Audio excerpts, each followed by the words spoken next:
A paz do Senhor, meus queridos irmãos. Se você ainda não é inscrito no canal, aproveite e faça a sua inscrição. Se esse conteúdo é relevante para a sua vida, deixa o teu like, comenta e compartilha com alguém. Ativa também o sininho para receber todas as notificações quando a gente colocar um conteúdo novo no canal. Agora vamos para o vídeo. Quando reconhecemos que são os que esperam no Senhor, que renovam as suas forças, precisamos entender como essa dependência em termos práticos funciona. A Bíblia fala de alguns usando fé. Mas como exatamente isso funciona? Eu tenho entendido que uma das coisas que eu e você precisamos é crer em Deus, a despeito das circunstâncias.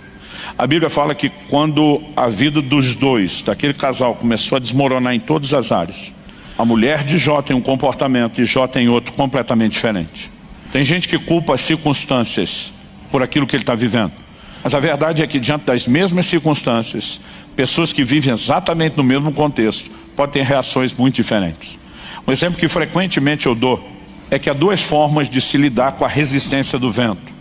Um avião usa a resistência do vento para alçar voo, para se projetar. Um carro de corrida usa a resistência do voo não com asa para subir, mas com aerofólio para colar no chão. É a mesma resistência que eles vão enfrentar quando estiver se locomovendo em grande velocidade, que vai ser administrada de forma diferente. Uns a usam para ficar colado no chão, outros a usam para subir. Enquanto a mulher de Jó decidiu ficar colado no chão e age de forma natural, dizendo para o seu marido: amaldiçoe seu Deus e morre. Qual foi a atitude de Jó? Jó 19:25, ele afirma: eu sei que o meu Redentor vive e que ele há de se levantar sobre a terra. Ele está olhando para aquelas circunstâncias terríveis, ele está dizendo: meu Deus não é definido pelo que eu enfrento, eu não vou reagir apenas emocionalmente ao que eu estou sentindo diante disso, eu vou crer em Deus, eu vou acessar os recursos divinos. E a história de Jó é mudada pelo seu posicionamento de fé. Porque se eu visse o conselho da mulher, para quem ele falou: você fala como uma louca, ele teria liquidado e acabado com tudo de vez. Eu e você precisamos aprender como reagir. Em momentos difíceis, nós vamos ter que acessar Deus. Seja um posicionamento de fé, seja usar os meios que nos conectam com a presença dEle. A Bíblia diz em Atos, no capítulo 16, que Paulo e Silas foram presos, passaram por um julgamento sumário, injusto, foram açoitados, estavam com os pés pendurados no tronco, ninguém tratou as feridas. A maioria dos crentes já estaria, no mínimo, murmurando, reclamando e falando para Deus de abandono. A Bíblia diz que lá pela meia-noite, esses dois não dormiam, não deixavam ninguém dormir. A Bíblia diz que eles oravam e cantavam louvores. Eu não sei exatamente qual foi essa dinâmica, mas eu fico tentando imaginar, uma vez que Tiago 5,13 dá uma instrução prática para os crentes aqui dos primeiros dias. Tiago diz assim: se alguém está aflito, ore. Se alguém de vocês está contente, cante louvores. Imagino Paulo e Silas conversando, e Paulo fala para Silas: estamos na prova. Silas diz: pois é. Ele diz: a aflição está pesada. Outro diz: verdade. Ele diz: bora orar. Que é isso que um aflito tem que fazer. Porque se a gente ficar alimentando a fraqueza, é ela que se fortalece. É estranho dizer que a fraqueza se fortalece. Mas se a gente se fortalecer, se alimentar daquele que nos dá força, o caminho é diferente. Eu imagino que os dois começaram a orar.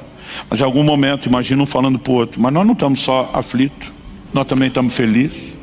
O outro diz: é verdade, Deus está conosco mesmo nesse momento difícil. Nós ainda temos o privilégio de estar vivendo isso por causa do Evangelho.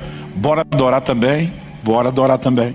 Eu vi um pastor uma vez apresentar a teoria, eu ri muito, sabia que ele estava brincando, mas isso me fez lidar com a coisa de uma forma mais divertida. Ele disse que quando os dois começaram a cantar, isso explica porque houve o terremoto naquela cadeia. Porque a Bíblia diz que os céus são o trono do Senhor, mas que a terra é o estrado dos seus pés. Ele diz que à medida que aquele louvor foi subindo, Deus foi entrando no ritmo da música e começou a bater o pezinho dele. E à medida que ele foi batendo o pezinho no compasso da música, o pezinho ou pezão dele, que a terra é o estrado dos seus pés, começou a produzir aquele terremoto. A gente se divertiu com a brincadeira, mas a verdade é que quando eu e você decidimos nos conectar em Deus, e oração, adoração, toda a devoção ainda são meios para isso, nós podemos mudar completamente as circunstâncias.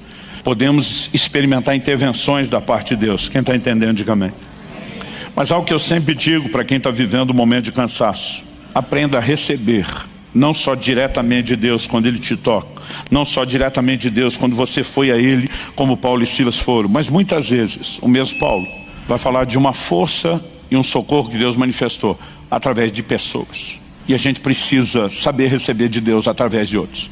E segundo aos Coríntios, no capítulo 7, nos versículos 5 e 6, particularmente eu creio que aqui Paulo está falando do que aconteceu lá em Filipos, quando eles foram presos. Ele diz, porque quando chegamos à Macedônia, e a cidade de Filipos era parte da Macedônia, não tivemos nenhum alívio. Pelo contrário, em tudo fomos atribulados. Lutas por fora, temores por dentro. Não bastasse o perrengue do lado de fora, ele diz, ainda tinha que lidar com os sentimentos, os temores do lado de dentro.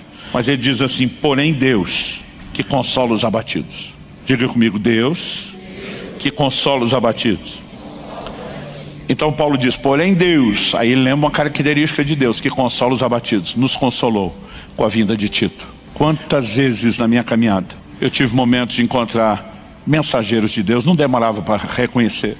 Não apenas porque às vezes algum desses vinha e tocava o dedo na ferida, no ponto que eu não tinha conversado, mas o que liberava da parte de Deus não era mera palavra de ânimo ou encorajamento, era aquele tipo de conversa que comunicava uma graça sobrenatural, havia um fortalecimento, um encorajamento. Eu não sei você, mas tem hora, não é só quando eu estou ouvindo uma pregação, tem hora que eu estou conversando com alguém, alguma coisa começa a acontecer dentro de mim, e a vontade que eu tenho de dizer, eu vou voar. Eu vou voar. Algum negócio acende, parece eletrificar a fé dentro de mim, né? Agora, há momentos onde Deus vai enviar alguém para nos abençoar. Você já parou para pensar, e muitos de nós já tivemos essa experiência, você já parou para pensar que em outros momentos Deus quer usar você para fortalecer a outras pessoas?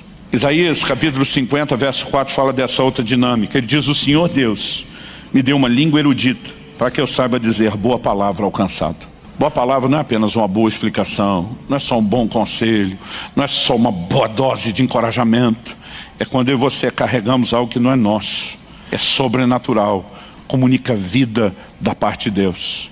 E eu quero que você possa pensar que a razão pela qual você está ouvindo isso hoje é que talvez você chegou aqui cansado e você está precisando renovar suas forças. Mas talvez Deus esteja te abastecendo para que você leve algo para outras pessoas que estão cansadas. E as duas opções podem ser parte do propósito que Deus tem para você. Eu queria que você ficasse em pé para parecer que está acabando. Eu quero ler um último versículo, que é o Salmo 31, verso 24, e nós vamos orar. O texto, muito alinhado com o que nós lemos em Isaías 40, diz, sede fortes e revigore-se o vosso coração, vós todos que esperais no Senhor. Quando o texto está dizendo sede fortes, que tipo de força ele está falando? Quando ele diz revigore-se o vosso coração, obviamente ele está falando da força interior, daquilo que faz superar o cansaço interior. Mas só o fato de eu estar cansado significa que Deus vai vir ao meu encontro? Não. A Bíblia diz que os que esperam no Senhor renovam as suas forças. É o meu posicionamento e o seu de dependência, de confiança em Deus, que atrai a intervenção dele. Isaías 64:4, a Bíblia diz, porque desde a antiguidade não se ouviu, nem com os ouvidos se percebeu, nem com os olhos se viu um Deus além de ti, que trabalha para aquele que nele espera.